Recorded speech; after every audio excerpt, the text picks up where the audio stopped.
Take one. G'day folks, I'm Mick from Ironman. Cut! G'day folks, I'm Mick van Zyl from Ironman 4x4.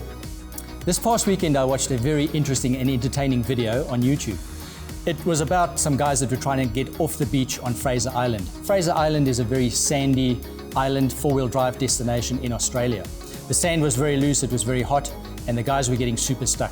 It was interesting to note that vehicles that you thought should get stuck weren't getting stuck, and these that shouldn't get stuck were getting stuck. So it had very little to do with the vehicle's ability and more about the circumstances and what the drivers were doing.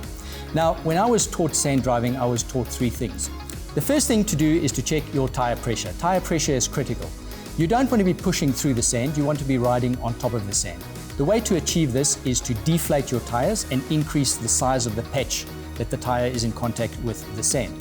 By deflating your tires, you might widen your tread width a little, but effectively you're lengthening that tread patch.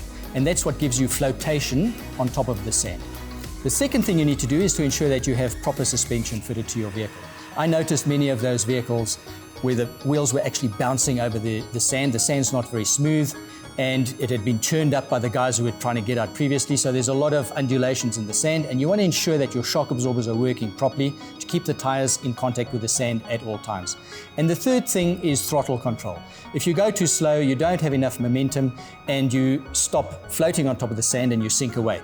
But going too quickly or too much throttle is going to cause wheel spin, and you'll start digging into the sand. So those are just the basics, but it was fun to watch these guys getting really stuck, and I'm glad it wasn't me.